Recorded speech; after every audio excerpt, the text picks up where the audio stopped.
네, 시사인의 김은지 기자 모셨습니다. 어서 오세요. 네, 안녕하세요. 오마이뉴스의 곽우신 기자 모셨습니다. 어서 오세요. 네, 안녕하세요. 네, 국민의힘으로 먼저 가겠습니다. 조금 전에 송석준 의원을 통해서 의총에서 어떤 이야기 오갔는지는 좀 들었는데요. 혹시 뭐 두 분 좀 보완해서 전해주실 내용이 좀 있을까요? 열전을 기대했는데 생각보다 열전은 없었다. 경론이 안 오갔습니까? 그러니까 뜨겁지 않았다 생각보다.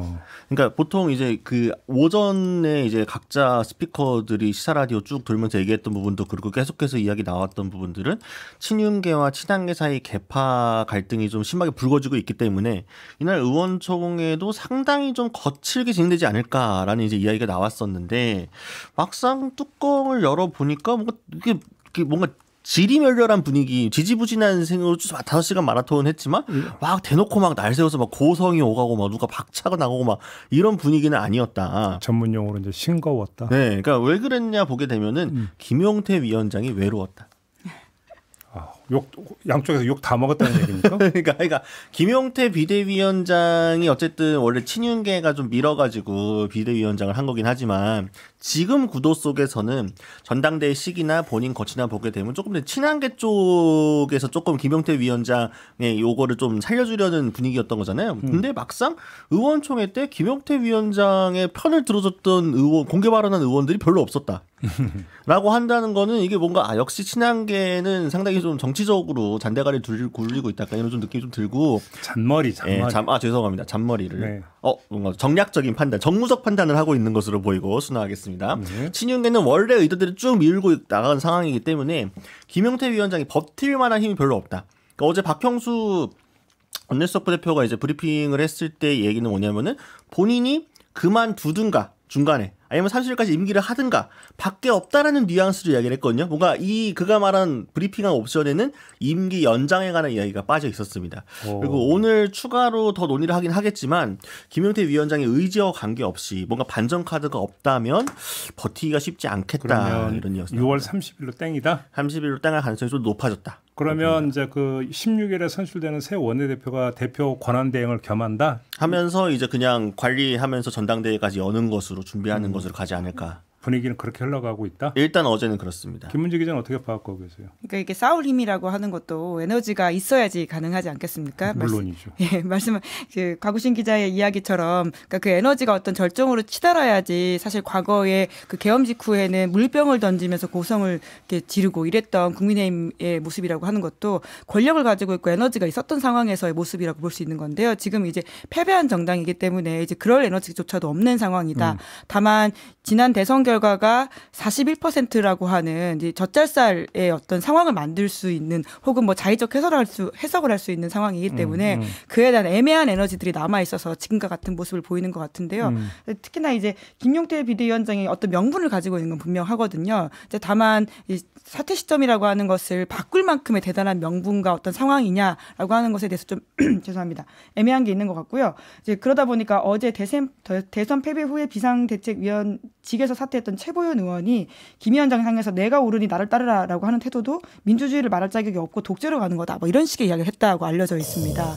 이제 굉장히 그러니까 김용태에게도 힘을 주지 않는 상태로 애매한 또 권력의 진공들이 이어지고 있지 않을까라는 생각이 듭니다.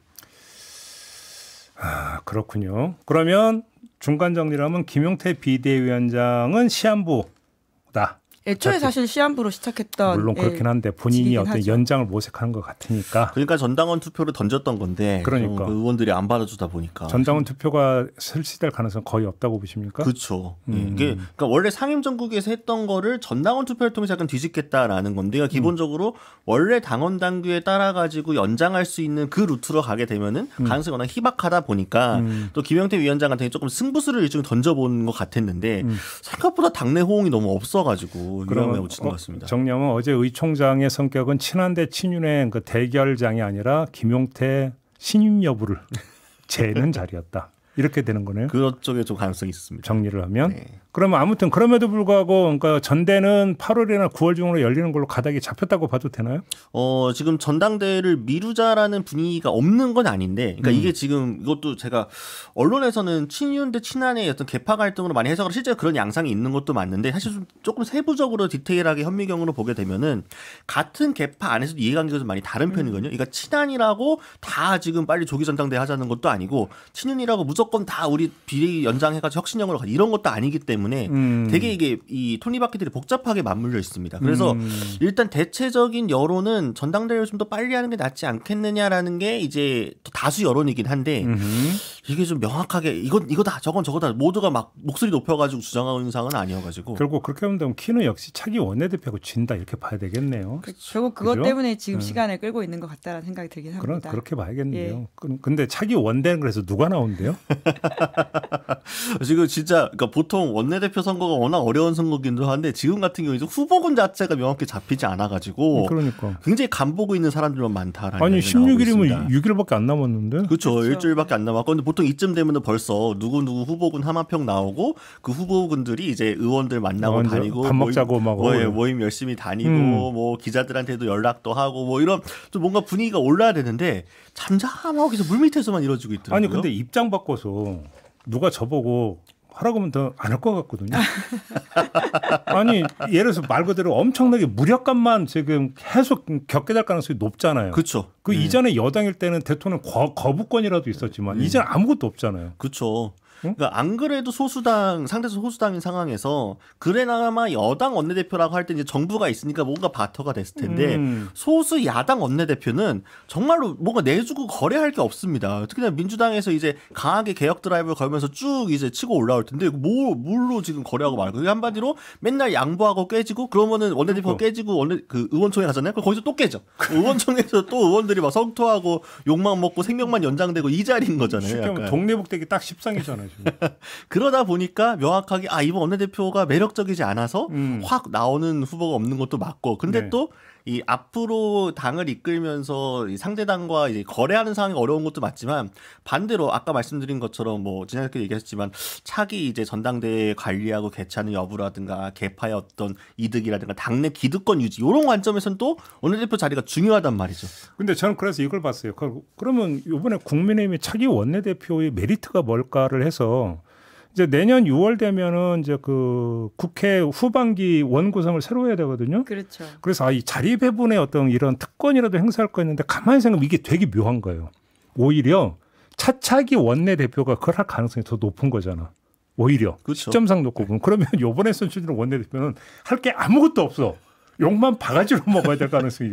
다만 이제 지방선거가 있기 때문에 물론 이제 당대표를 비롯한 당 지도부들이 더 적극적으로 공천 관리를 하긴 하겠지만 원내대표도 이제 관련해서 공천 관리를 하는 역할을 하긴 할 거기 때문에 이제 그 정도라는 것이죠. 그래요. 예. 알겠습니다. 아무튼 그러면 원내대표 경선을 빼고 그러니까 전대 열린다니까 대표 경선 일단 김문수 이분은 나온답니까 안 나온답니까? 김문수 전 장관은 거의 나오는 게 확실시되고 있습니다. 쓰레기통이라고 했는데 그거 어떻게 다시 돌아가고 그래?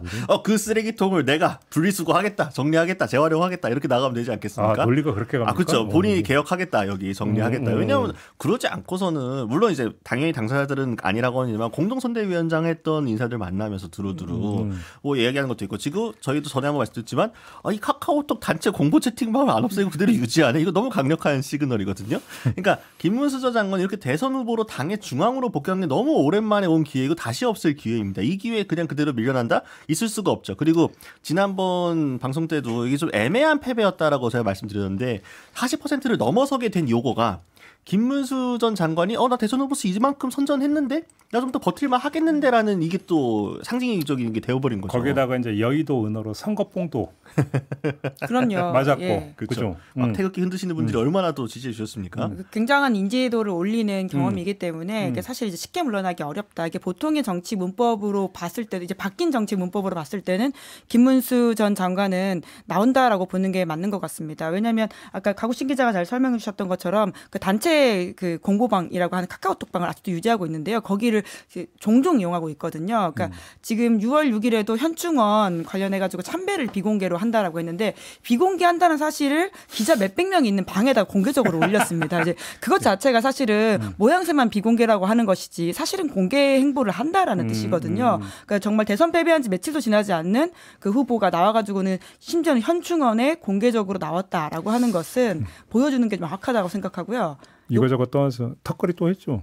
예, 그건 이제 또 영상을 올렸죠. 뿐만 아니라 훌라후프를 하는 모습을 올리기도 했는데요. 예. 본인의 건강이 얼마나 문제 없는지를 강조하는 것뿐만 아니라 사실 윤 어게인 집회에 나간 건 아니지만 그 근처에서 출몰하고 포착되는 모습을 보였잖아요. 버스 타고 지나가면서 예. 손을 드는. 그러니까 누가 봐도 사실 그거는 찍히길 바라는 사람의 모습이죠. 갑자기 버스를 왜 대선 후보까지 했던 사람이 거기를 지나가면서 보입니까? 윤 어게인이 아니라 이거 문 어게인이다. 뭐 저희끼리 그런 농담을 할 정도로 김문수 후보는 나온다라고 봐야 되는 게 맞는 것 같고요. 본인이 욕심이 없다고 했지 안 한다는 말을 정확하게 한 건 아닙니다. 욕심은 없지만 내가 당이 원한다면 희생하겠다. 이 논리거든요. 그나저나 또 쓸데없는 게 갑자기 궁금했는데 턱걸이 몇 개 나온대요? 되게 잘하던데요. 제가 개수를 카운팅하지 않아가지고 그러니까 최대 몇 개 냈는지가 궁금해가지고. 뭐 그렇죠. 그런 게 좀 중요하긴 하죠. 진행자 경제 의식을 기르는 거 굉장히 잘하시는 것 저는 같은데. 하나도 못해요. 아 그러세요? 네. 그래서 경이로운 시선으로 바라보기 때문에 지금 몇 개가인지를 궁금해서 물어보는 거고. 근데 아무튼 나온다고 쳐요. 그럼 친윤들이 다시 합심해서 밀어주는 겁니까? 친윤 중에 일부는 지원을 할 거고 일부는 좀 각을 보겠죠. 전 친윤계 분화는 거의 확실하다고 봅니다. 네. 그래요? 분화는 확실하다? 네. 왜냐하면 구심점이 명확히 없는 상태에서 각자 도생해가지고 본인이 살 길 찾아야 되는 거잖아요. 분명히 이제 김문수 전 후보가 친윤계 타고 했을 때 공생할 수 있는 관계들이 있기 때문에 상당 부분 지지를 받긴 하겠지만 이탈하는 사람도 분명히 있을 것이다. 저는 그래서 여기 좀 쪼개질 거라 봅니다. 그래요? 네. 친윤이 분화할 것이다. 그러니까 같은 견해세요? 뭐 결과적으로는 그 한동훈을 견제해야 되기 때문에 큰 강물에서 만날 것이다. 때로는 분화하지만 결국은 한 사람으로 뭉칠 것이다. 그러니까 후보 따로 냈다가 나중에 예. 또 뭐 단일화한다고 뭐 이렇게 할 수도 있고요. 그러면 지금 김은지 기자의 저 전망은 한동훈 전 대표도 나올 것이다. 이 전망이잖아요. 그럼요. 왜 일각에서는 이번에 한 타임 쉬는 게 낫다는 주장도 있다면서요. 그러니까 그거는 이제 그런 조언을 하시는 분들인 것 같고요. 한동훈 전 대표한테는 그런 조언을 했던 분들은 계속해서 있었습니다. 한 전 대표가 정치 데뷔한 이후에 이번엔 쉬어야 된다라고 하는 조언을 하시는 분들은 계속 있었던 것으로 아는데 한 대표의 판단은 어떤 상황과 분위기가 바뀌었기 때문에 그러지 않아야 된다라고 하는 것 같고요. 그래서 이번에도 나올 가능성이 높아 보이긴 합니다. 그러니까 뭐 한동훈 전 대표 본인은 좀 의지가 있다라고 저도 전해 들었고요. 다만 이제 아까 김은지 기자가 잘 말씀해 주신 것처럼 친한계의 입장에서 보았을 때는 이거 고민되는 시점이 분명히 있다.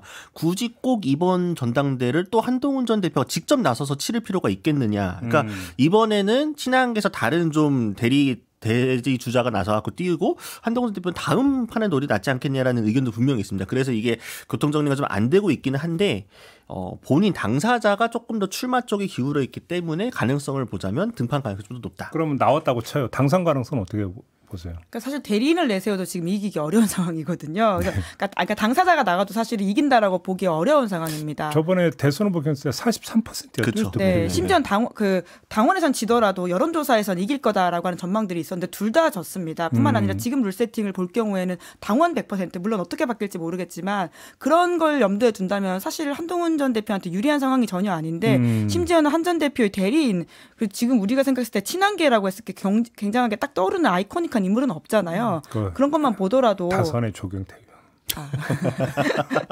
그러니까 아이코닉한 물론 이제 여러분이 계시긴 하지만 이제 아이코닉한 건 한동훈 그 자체지 한동훈 대리인을 내세웠을 경우 더 경쟁력이 없기 때문에 결국은 한동훈 전 대표가 무언가를 한다라고 결심한다면 본인이 나설 수밖에 없을 것이다라는 생각이 듭니다. 본인이 나서서 간당간당한다?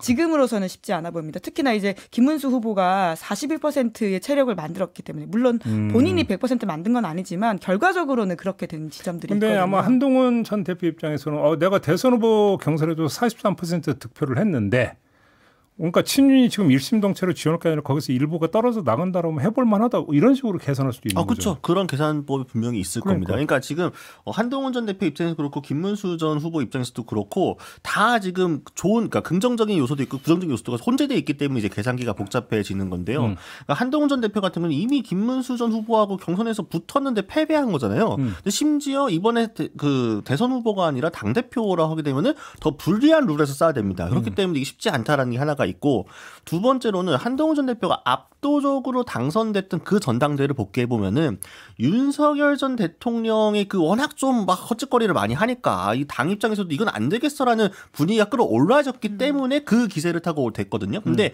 지금 당내에는 이번 대선 패배 이후에도 이게 막 혼재되어 있는 상황이라는 거죠. 당원들의 성향이 일치단결하는 그런 것들이 아니기 때문에 그래서 좀 복잡하다. 한동훈 전 대표가 쉽지 않은 싸움인 것만은 분명하다. 이건 확실합니다. 정치가 뭐가 그렇게 좋을까요? 어? 하여간 뭐 그러니까 제가 옛날에 이제 초선하고 재선에 도전하는 그 의원이 있어서 물어봤어요. 뭐가 그렇게 좋으세요? 그렇게 욕먹으면서 제가 그랬거든요. 그랬더니 그분이 딱 명언을 저한테 했죠. 해봐. 에? 너무 좋아. 이러는데. 아 그래요? 네. 뭐 더 이상 뭘 물어볼 수가 없던데. 근데 그렇게 따지면 사실 한동훈 전 대표 아직 이게 배지를 달아본 적은 없는데. 의원도 그런데 당 네. 대표를 했었잖아요. 그잖아요. 그러니까 그런 얘기죠. 제가 항상 말씀드리나봐 현장에서 분위기 제일 좋은 건 한동훈 전 대표가 확실히 그 강력한 팬덤을 이끌면서 이렇게 해주시는 분들이 역시 때문에. 이제 선거뽕 영향 이렇게 좀 봐야 되는 거예요. 확실히 있죠. 네. 그죠? 그게 참 큰 거가 봐요. 그게. 아니 뭐 물론 요즘 본인이... 뭐 도파민 막 이런 게 막 나오고 그런 거. 그러니까 아주 이제 그 뭔가 다 빼고 생각해 본다면 국민의 1,400명이 내 이름에다가 도장을 찍었다라고 생각하는 그 도파민이라고 하는 것은 김문수 후보가 뭐 대단한 성직자가 아닌 이상 그게 쉽게 하루아침에 빠질 것 같지는 않습니다. 그러니까 물론 그게 본인에 대한 온전한 지지는 100% 아니겠지만 그럼에도 불구하고 그 표가 1,400만여 표가 있다라고 하는 것은 사실 그 에너지가 쉽게 빠지긴 어렵거든요. 알겠습니다. 민주당으로 한번 가볼까요? 원내대표 경선 이제 그 진행이 되고 있는데 2명 김병기, 서영교, 김병기 두 의원이 지금 했는데 관건은 권리당원 투표라고 봐야 됩니까? 어떻게 봐야 되는 겁니까? 근데 사실 이제 결국 권리당원의 마음이 나뉘려면 두 사람의 컬러가 좀 많이 달라야 될 겁니다. 그런데 통상은 두 분 다 친명으로 꼽히는 인사이고 실제로 이재명 대통령이 당대표 시절에 함께 당직을 했던 인사들이거든요. 그렇죠. 이제 그래서 엄청나게 여기서 표심이 갈려가지고는 그 권리당원의 변수가 클 것이다라고 보기 좀 어려운 지점이 있는 것 같고요. 권리당원도 갈릴 거라고 보세요? 그러니까 그 엄청나게 한쪽으로 몰리기보다는 뭐 비슷하게 갈 수도 있지 않을까라는 생각이 들어서요. 이게 그 정도의 변수가 될 것이냐에 대해서는 조금 오히려 애매하게 보시는 분들이 있더라고요. 물론 이번에 처음 도입되는 것이기 때문에 함부로 예측하기는 어려운 지점은 있습니다. 20% 반영되는 거죠? 20%. 예. 이제 물론 20%이긴 한데 표수로 따지면 또 생각보다 많아가지고 이게 어떻게 될지에 대해서는 다들 좀 흥미롭게 보고 있는 거긴 한데 42명에 맞먹는 영향력이라고 하거든요. 그런데 여기서 잠깐 또 새겨보니까 원내대표를 뽑는데 의원들 선거가 아니라 권리당원이 반영되는 건 어떻게 생각하세요? 사실 뭐 그거에 대해서 논쟁들이 있었던 것 같고요. 국회의장이랑 그리고 이제 원내대표가 그렇게 바뀌게 된 상황인 건데 그러니까 원내의 의견을 어떻게 전달한다라고 하는 것에 대한 이 대리자이냐 혹은 뭐 대표자이냐에 대해서는 저도 여러 차례 이야기하지 않았습니까? 예. 그것에 대해서는 사실 좀 잘 모르겠다라는 생각이 드는데요. 이번에도 결과를 보면 또 모르겠네요. 그러니까요. 예. 저는 실험적으로는 해볼 만하다. 그러니까 뭐 저는 그 대의 명분이 나쁘다고 결코 생각하지 않고요. 그리고 기본적으로 뭐 모든 이 간접 대의 민주주의체가 갖고 있는 한계들이 있다 보니까 실제로 권리당원들이 갖고 있는 어떤 그런 표심이라든가 마음들이 조금 더 의원들과 멀어지지 않고 투영될 수 있도록 하는 그 측면에서 설계해봄직하다는 물론 이제 이 제도가 완벽한 제도냐 뭐 이런 것까지는 아니지만 한번 해보고 그리고 이런 것들이 또 누적되면 그게 다 원래 민주주의는 항상 학습하고 그걸 토대로 경험을 통해 나아가는 제도다 보니까 한 번은 해볼 만하다. 그리고 이게 더 좋으면 더 발전하겠죠. 예. 알겠습니다. 아무튼 다시 돌아가면 권리당원 투표 같은 거니까 두 사람의 색깔 차이가 그렇게 큰 것도 아니고 그렇죠? 이렇게 놓고 본다고 오히려 인지도 차이에서 갈릴 가능성은 어떻게 보세요? 근데 사실 이게 권리당원 외에는 국회의원들이 표를 뽑는 것이기 때문에 인지도 차이가 있다라고 좀 보기 어려워요. 권리당원 투표에서. 건당에서요. 예. 뭐 그런 지점도 있긴 있겠죠. 아무래도 상대적으로 서영교 의원은 이제 바깥으로 많이 인터뷰를 했고 보이는 역할들을 한 반면에 당의 내부 살림을 했던 것이 김병기 그렇죠. 의원이어가지고요. 그러니까 그런 면에서 좀 차이가 있는데요. 근데 그건 대중의 인지도고 사실 또 권리당원. 바로 그거예요. 예. 권리당원은 오히려 또 그러니까 더 잘한다고 볼 수 있거든요. 예. 그래서 인지도가 또 그렇게 결정 변수가 안 될 수도 있다. 그렇죠. 예, 그러니까 뭐냐면은 이게 권리당원이라는 거는 내가 정말로 이 정치에 대해 관심도 많고 이 당을 통해서 내가 무언가 이 세상에 기여하고 싶다는 마음이 큰 말 그대로 정치 고관여층이기 때문에 당비까지 납부하면서 내 권리를 행사하겠다는 분들인 거잖아요. 그분들에게는 그분들을 대상으로 했을 때는 서영교와 김병기라는 두 의원이 붙었을 때 뭔가 인지도가 어느 쪽에 확실히 쏠린다 이렇게 좀 보기 어려울 것 같고요. 근데 다만 또 거기서도 같은 권리당원이라고 하더라도 거기 세부적으로 들어보게 되면은 정말 열심히 뭐 유튜브도 매일 열심히 보시고 뉴스 항상 챙겨보시고 적극적으로 의견 표현을 하시는 분들도 계시고 내가 당비는 납부하지만 뭔가 이렇게 막 항상 매일 들여다보지 못하는 분들도 계시고 하기 때문에 약간 미세하게 갈림길이 있을 것 같긴 해요. 그래서 당원 투표에서는 조금 더 서영교 의원이 유리하지 않을까? 제 개인적인 생각은. 아무튼 이재명 대통령은 엄정 중립 이런 거고요. 손에 이렇게 사진 나오지 않았습니까?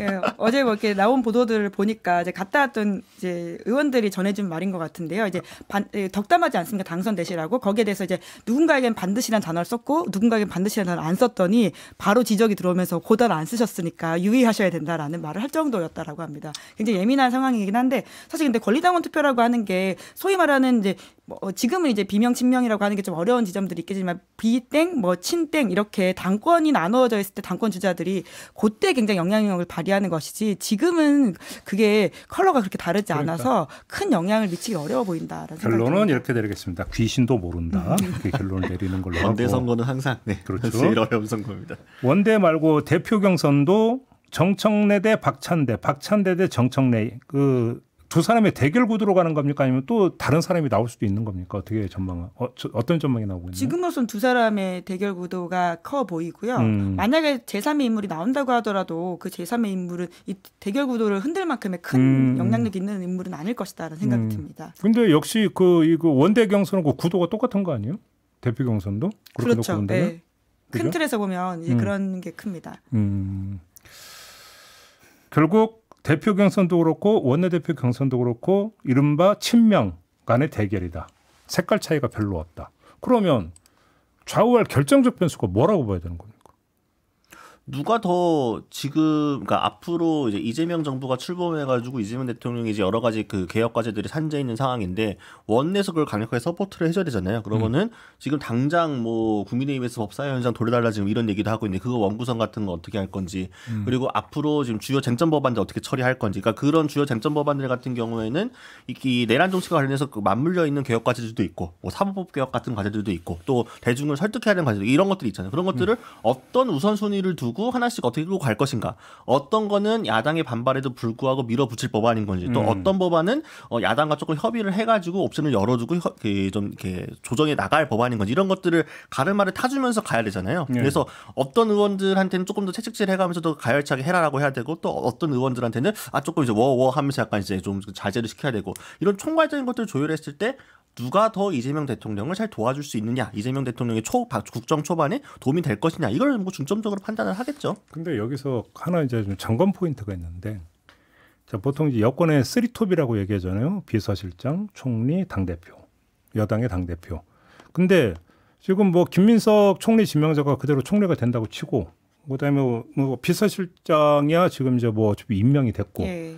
당 대표가 누가 된다고 했을 때 어떤 고위 당정청 회의 이런 걸 때 누가 주도권을 가지고 끌고 가느냐의 문제가 사실은 있는 거잖아요. 어떻게 이건 진단을 하십니까?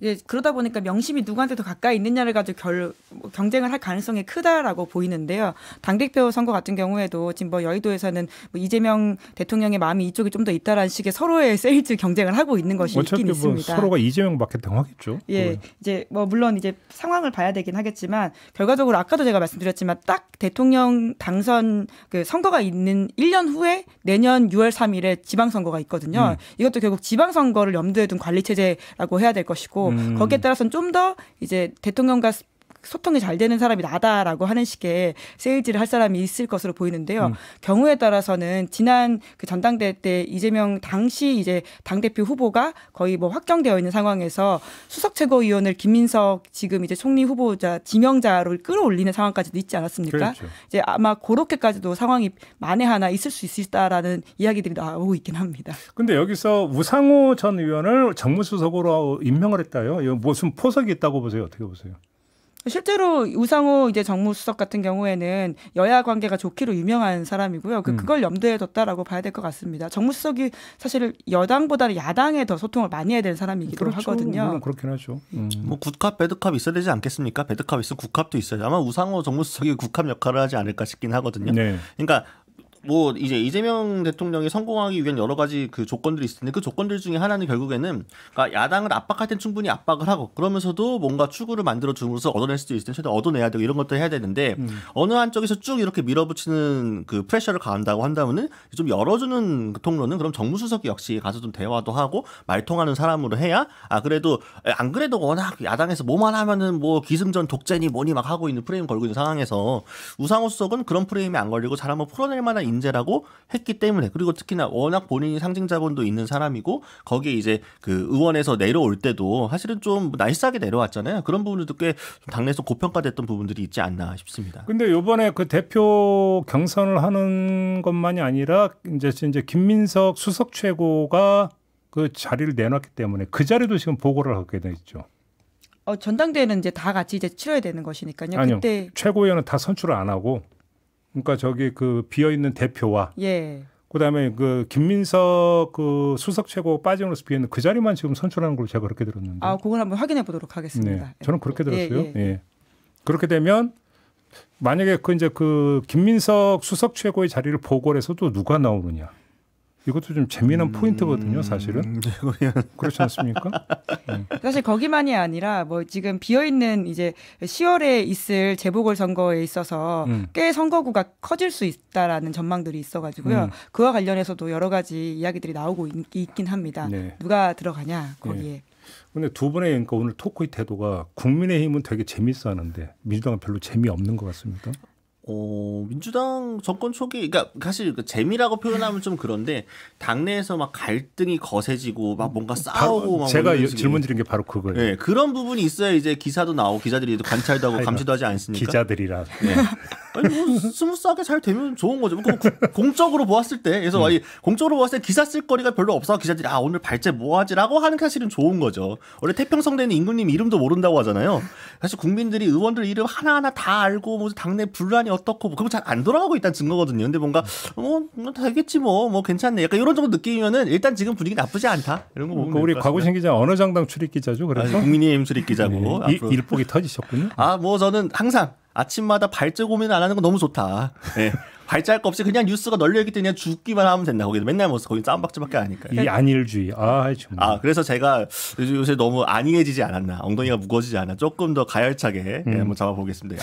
그러니까 보통 정권 초에는 청와대를 중심으로 기사가 나올 수밖에 없거든요. 그렇죠. 그래서 여당발 논쟁이라고 하는 게 적다라고 하는 것도 있는 것 같고요. 아까도 저희가 말씀드렸지만 사실 국민의힘은 지금 이제 아직 명확한 계파가 있는 건 아니지만 그래도 그 어떤 싸움의 분쟁에 있어서 친한과 친윤 혹은 뭐 친윤과 비윤이라고 하는 구도가 여전히 여긴 형성되어 있는데 민주당은 지금 그게 없다 보니까 말 그대로 이제 개파 대결 구도가 아니라 인물 대결 구도죠. 한마디로 정리를 하면. 네. 그렇죠? 그러니까 다만 굳이 이제 기후라면 기후인데 이제 이런 정권 초기에 대통령과 그 대통령실 중심으로 굉장히 중력이 강하게 되고 그 같은 비슷한 색깔 사이에서 이제 그 인물들이 경쟁을 한다고 했을 때 뭔가 그 인물 개개별의 뭔가 정책적인 능력이나 좀 비전 가지고 서로 이제 경쟁하면 너무 좋은데 이게 잘못하게 되면 친윤계도 약간 그런 식으로 국민의힘이 잘못됐던 게 누가 찐윤이냐. 단순히 색깔만 놓고 봐서 그라데이션 나눠놓고서 누가 더 찐명이나 이런 걸로 경쟁하는 게 이제 당이 잘못 스텝 굴러가게 되는 거거든요. 그런 식의 경쟁을 지향하면서 각자 조금. 근데 어차피 콘텐츠는 딱 정해진 거예요. 이재명 정부의 성공을 위해서. 그렇죠. 근데 그러니까 이재명 정부의 성공을 위해서라는 건 좋은데 그 성공을 서포트할 수 있는 나의 능력과 정책적인 비전을 제시하면 좋은데 그게 아니라 제가 더 친해요. 제가 전화 무슨 뭐 국민의 모함은 제가 전화를 누구랑 윤통과 했는데 1분으로 했니 몇 초로 했니 뭐 그런 거 갖고 쌈박질하는 그런 꼬라지를 안 보여줘야 된다. 네. 국민의힘은 그랬습니까? 국민의힘 그때 막 누가 통화를 했는데 뭐 어떤 의미에서 윤심이 누구한테 있니 없냐니까 갑자기 용산에서 나서가지고 뭐 안철수 주저앉히고 뭐 나경원 뭐라고 하고 이제 말 같지도 않은 일들이 일어났잖아요. 그런 전철을 뭐 당연히 반복하지 않겠지만 그런 것들을 피하면서 서로 재밌게 즐겁게 경쟁했으면 좋겠습니다. 알겠습니다. 거의 같은 시점에 만약에 그 대표 경선이 이루어진다면 어떻게 될지 그림은 좀 그려지네요. 뭐 다만 원내대표 선거 같은 경우에는 의원들의 개인적 인연이라고 하는 게 굉장히 많이 작용하는 선거이기도 하고 특히나 이번에는 작년에 국회의원들이 되고 그런 다음에 이제 원내대표와 출마하는 사람들이 그 당시의 인연들을 강조하면서 본인들이 그때 어떤 역할을 했는지에 대한 이야기를 물밑에서 한다고 들었습니다.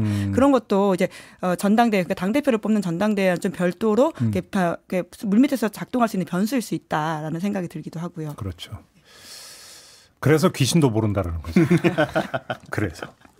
알겠습니다. 자, 오늘 이야기는 좀 이렇게 마무리하죠. 두 분 수고하셨습니다. 네, 감사합니다. 감사합니다. 네, 저도 물러가겠습니다. 고맙습니다.